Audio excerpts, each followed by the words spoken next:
变形金刚历史上合体总是绕不开的话题，不论官方还是第三方，只要出了新的合体金刚，总会迎来玩家们的围观。他们堆砌起来的机械美总是让迷友无法自拔。那一套套的组合金刚，结构神秘又让人惊喜意外。而今天起，变百科新一季的内容，我们就来聊聊 G1 时代的8大金刚，那些让80后魂牵梦绕的一个个美丽邂逅。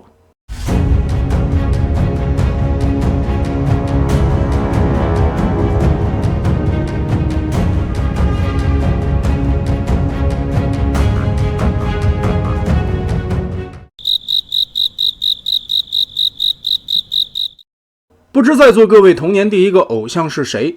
对于我们那个年代来说，小龙人绝对是顶流热播大剧。头上有犄角，身后有尾巴，成了多少人的童年回忆。当然，我的第一个偶像就在其中。自然不会是找妈妈的小龙人，而是那个小胖子贝贝。天知道这孩子有多少变形金刚，甚至堪称奢侈品级的任天堂 FC 都是胖子的掌上玩物，让当时多少孩子都羡慕不已。仔细回忆，好像贝贝基本上都是合体金刚，其中最让人惊异的还是 G1 机关炮。据残联主席麦片洲介绍，这玩意儿当年可并未出过南海版，也就是说妥妥的进口货。可见贝贝的家庭背景实力应该是全院最强了吧。而让我个人最眼馋的还是那套合体的大力神，当年在我所生活的小城市可是想都不敢想的。对于我的童年，能真正一睹玩具大力神合体的效果是梦寐以求的事情。侥幸在邻居姐姐家见过他弟弟的唯一一款孤品搅拌机，摸着那上面凉凉的金属键，对我当时幼小的心灵产生了无比巨大的震撼感。而他弟弟的一句看见没，这是铁的，真正的美国货，美元$，你的变形金刚都没有铁，你的是假的，我的才是真的变形金刚。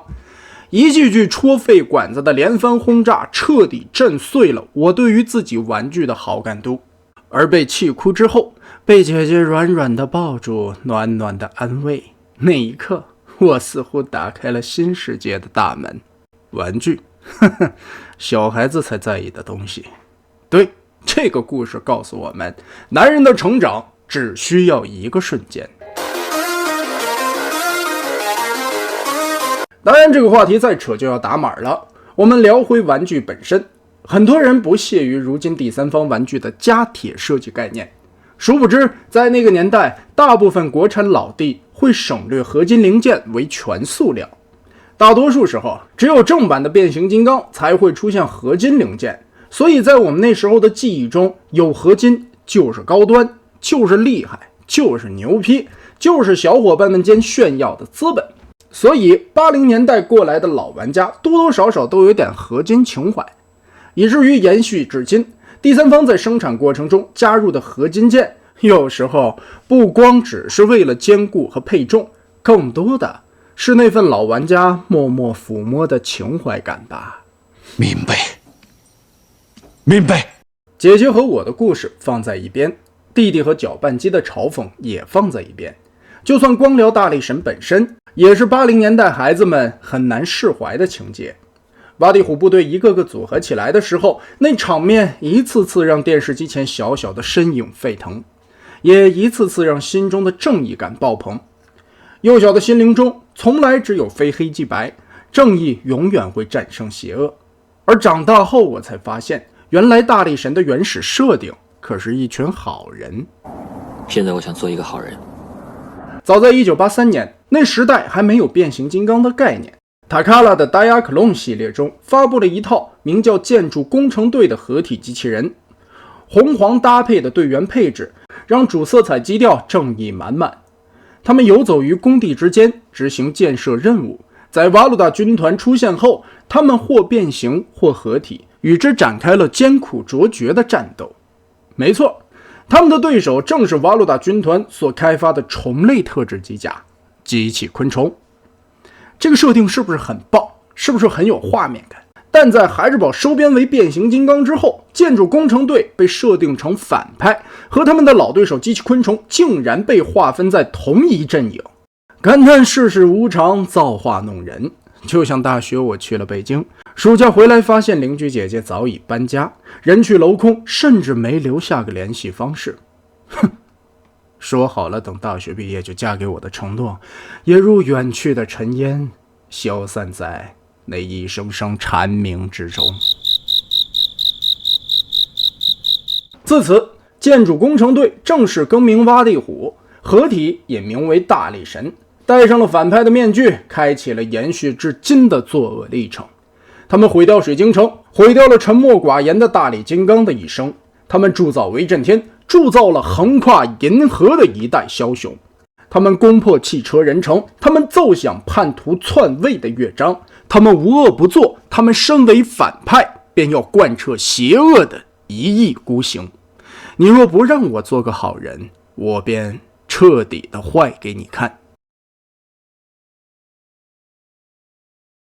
吉伊玩具方面，舍弃了曾经红黄搭配，改为绿紫相间，大力神的主色调也完全统一。其实基于Diaclone时代所流传下来的设计概念，这款大力神还是需要不少配件来进行合体，这也给了后续第三方在制作大力神裤衩配件一个官方背书的名正言顺的理由。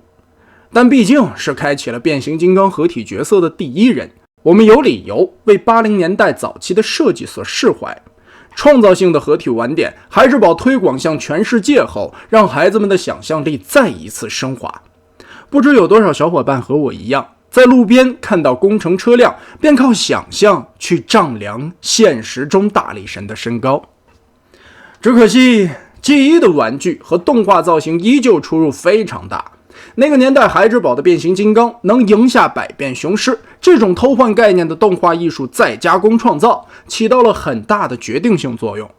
于是在第三方还没有稳定的雏形时期，便开始为G1大力神打造配件包，叉社便是其中之一。没错，就是那个如今还在出新品的第三方 X Transports。 可以说叉社能从早期延续至今，不光是靠运气和实力，更多的可能也是一直对G1的那份情怀吧。至少我们从如今的第三方产品来看，叉社依旧是那个最执着、最懂G1产品的厂商。他们似乎想把每一个你知道的、不知道的配件都带在盒子里，这一点还是值得肯定的。另外两家配件包厂商就没那么长寿了， GB 垃圾星铁匠铺和 Crazy David， 这两家都为G1大力神制作相关配件包。前者可能因为在这套配件包领域更为出色，所以会比起另一家更为出名一点点不过也就只有一点点。而那个时代的3家配件包内容似乎也都差不多，基本都是替换原有配件，进而让大力神更加还原动画里的样子。并且叉社和 Crazy David 似乎都很在意大力神究竟是紫腿还是银腿，所以都相继推出了不同配色的版本，却只有 GB 垃圾星铁匠铺的大腿还原了动画中的绿色。不过大家更在意的是动画和漫画造型的兼容，所以配备了双头雕。一套古早的 G1 大力神在那个时代就引发了3家第三方配件包的争夺。情怀加持下，时代的局限性让玩家只能选择配件包来丰满童年的记忆。也正是因为有了G1玩具大力神的不完美，才让那份残缺的记忆有了更深的情怀。3家配件包公司的竞相补足，也让不少玩家看到了这么多年后变形金刚依旧辉煌。官方的一次又一次再版，证明着G1玩具才是这个圈子经久不衰的动力源泉。直到如今，我个人依旧期待孩之宝能把老G1所有玩具都再次复刻一遍，能让那份情怀再度填满。可惜不管是哪次复刻，它都吊着你的胃口，永远不让你吃饱。G1大力神在每一次的复刻中都如同众星捧月，可另外一套似乎就没有那么好运气了。时间来到2006年，官方在时隔多年后重新定义20年前的经典形象，推出全新概念的 Classic 系列。这一系列直接让变玩圈的迷友热血沸腾。据不完全统计，迄今为止这一系列收藏的玩家甚至远远超过 MP 大师级，受众面之广，影响度之深，受欢迎程度有多厉害，中国玩家直接给这个系列冠以经典之名，而 Classic 系列自然是开山鼻祖的经典 1.0， 乃至于后续推出的一大堆新系列同比例都被冠以此称谓。2008年的 Universe 系列被称为经典 2.0， 2010年的 Generation 系列被称之为经典 3.0， 2013年的 3030 系列激荡30周年。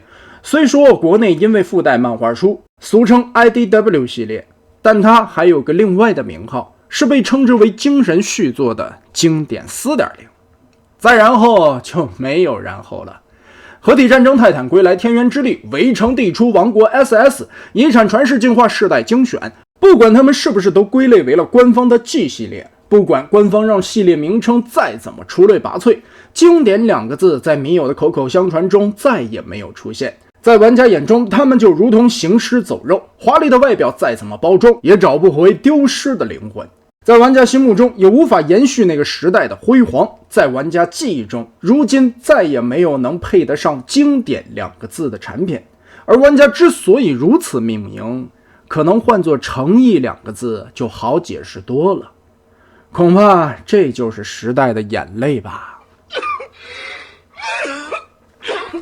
经典 1.0 开启的辉煌，虽然诚意满满，但产品设计方面也在时代背景下会出现良莠不齐。大力神就是最明显的一个例子。不同于 G1 大力神所创造的辉煌，经典 1.0 大力神彻底颠覆了原有的形象，同时人数也由6人改为5人。没别的，只是因为经典形象也只是一款重涂罢了。原造型正是当年1版能量链接的设定，所以整体形象早就无法跟G1时代相提并论。玩家虽然对经典系列十分热衷，但这个大力神始终让人无法直视，乃至于同系列推出的混天豹和大无畏都有第三方配件包拯救一下，不论是化腐朽为神奇还是锦上添花，至少还有的改进。而这套大力神真的是神仙也难救，所有的第三方都对这套产品放弃治疗，不闻不问，只奈何改进成本过于大，还不如重新设计一套来的实在。于是就在这坨不可雕的朽木面前，一面是期待了大力神20年的老玩家，一面是挠着头皮抓着头发的第三方设计师。在思索良久之后，他们终于走向了统一的战线，是时候跳出官方的牢笼，创造一套真正属于民友的产品了。第三方的合体时代就此拉开序幕。编百科第4季合体8大金刚书开至此，篇幅也差不多了。预知后文书精彩回目，分天下判若鸿沟，统合体江山初定。第三方大力神如何对决？我们下文分解。这里是新人 UP 少主力，如果你喜欢这个太空桥底下说书的，记得关注、收藏、投币、转发，你们的支持是我前进的动力。如果你喜欢编百科这个系列，就让它更加繁荣吧。